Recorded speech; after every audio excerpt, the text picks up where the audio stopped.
For the past 4 days, Cameroon is on fire. It's happening in Cameroon. Nepal situation don dey erupt for Cameroon. Protest upon protest. Yesterday evening, I got a report that 10 people lost their lives during that protest, which led to clashes with the security forces of Cameroon.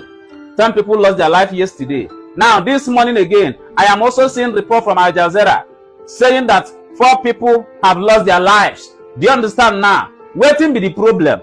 Now, because of Cameroon's presidential election 2025, una know say na 12th of October, na Cameroon conducted their presidential election. And according to Cameroon's constitution, their own electoral council won't announce the winner of the election after 12 days. Do you understand now? They have to collect the results. It will take them 12 days to collect the results before making an announcement. Now, what caused the protest and unrest is because the opposition candidate supporters rejected the results that announced Paul Biya as the provisional winner of the 2025 Cameroon's presidential election. The opposition candidate and his supporters rejected that election result, and according to them, the real result has not been announced. The real result that they collected from the polling units and counted is not what their electoral council is announcing. Do you understand now? So this is what is causing all this chaos, loss of lives, protest upon protest. In fact, Cameroon's government banned protests, but people keep some trooping in a mass to protest because they believe that their candidate that they supported win the election. And Paul Biya himself wants to make himself a king in Cameroon. He wants to rule the Cameroonians until he dies. And people are saying, no, oh God, this is time for you to pack and go home before you join your ancestors. Now, before I go further, let me read out this report coming from Al Jazeera this morning that read, 4 people killed in Cameroon as protests intensified ahead of presidential results.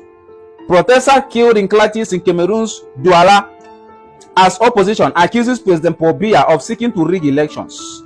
At least 4 people have been killed in Cameroon's largest city, Douala, as police and opposition protesters clashed ahead of the announcement of presidential election results, according to the regional governor. The clashes on Sunday came after hundreds of supporters of opposition candidate Issa Shiroma, who claimed to have defeated President Paul Biya in recent elections, defied a protest ban and gathered in the streets of Douala. The protesters barricaded roads, burned tires and threw rocks and other projectiles at police, according to Reuters news agency. The police responded with tear gas and water cannon. Samuel Giordone Ivaha Diboa, the governor of the region that includes Douala, told the AFP news agency that the protesters went on to attack police stations in the 2nd and 6th district of the city. Several members of the security forces were wounded and 4 people unfortunately lost their lives, he said. Shiroma's campaign also confirmed the death. The protest came after partial results from the 12th election. The protest came after partial results from the October 12th election, reported by local media, showed that Biya, who is 92 years old, was on course to win an 8th time in office. But Shiroma claimed he won 54.8% of the vote against Biya's 33.3% and called on Cameroonians on Wednesday to protest if the Constitutional Council announces falsified and distorted results. Cameroon's government has rejected the opposition's accusations of irregularities and urged people to wait for the official election results to be announced by the Constitutional Council on Monday.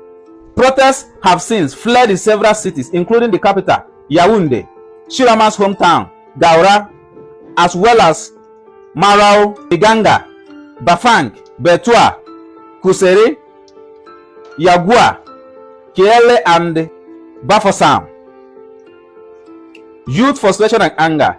Speaking from Douala, journalist Blaise Eyong told Al Jazeera that the country's youth, who make up the majority of the population, were particularly furious at the alleged vote rigging by Biya's campaign. You can really see the frustration and anger when you talk to the young people, added Eyong, who noted that there are high rates of youth unemployment in Cameroon. Amid reports of government blackout, Eyong, confirmed that the internet had been disrupted across the country in recent days, but that has not stopped young people from coming together, he said. Earlier on Sunday, Chiroma's campaign manager said that authorities had detained about 30 politicians and activists who had supported his candidacy, heightening tensions. Among those he said were detained were Aniset Akane, the leader of the Manidem party, and Jekwam Shamani, a prominent figure in the Union for Change movement. Cameroonian Minister of Territorial Administration Paul Atanga Nji said on Saturday that arrest has been made in connection with what he described as an insurrectional movement, though he did not say who or how many had been detained. Biya is the world's oldest serving ruler and has been in power in Cameroon since 1982. Another 7-year term could keep him in power until he is early 100. Chiroma, a former minister and one-time Biya ally, has said that he won and that he will not accept any other results. I like that word where Al Jazeera use, ruler, not be leader. When they hear them, ruler is different from leader. A ruler is different from a leader.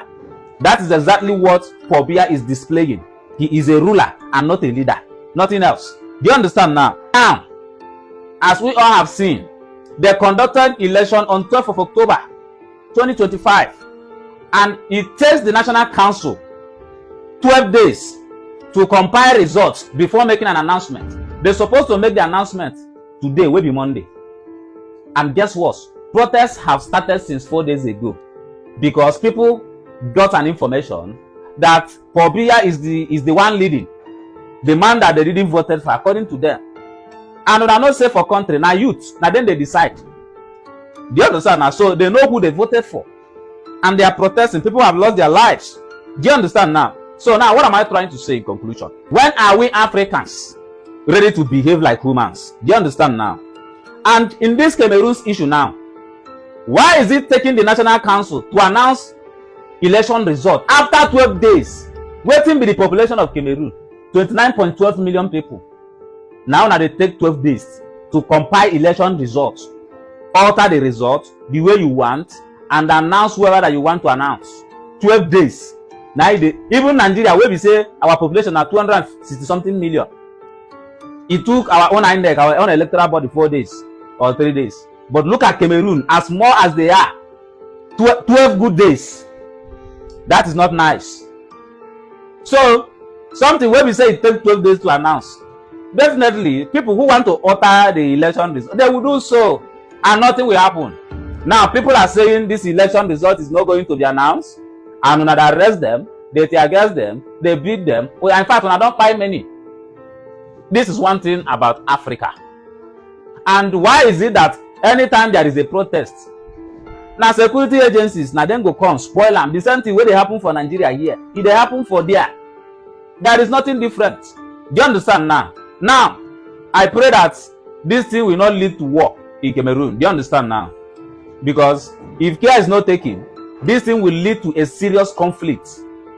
Do you understand now? And when I don't say Cameroon, their problem is complex. Anglophone and Francophones. People where some part they speak French, some part they speak English. By the way, I don't even know the reason why they even put them together as one country. Because now French people colonize these people. The other people, now other people colonize them. So you see them now. So maybe they want to do it for them to achieve their divide and rule, and it's not working. So what am I trying to say? I pray that this shouldn't lead to a very serious conflict in Cameroon, because if it happens, that country will be gone. They are divided already, Anglophone and Francophone. So if the war starts, bro, forget it. It's going to be deadly. That is the truth of the matter. So let it not get to that point. And I pray say this, their National Council of the Election, I don't know, whatever, their own INEC, then go do the needful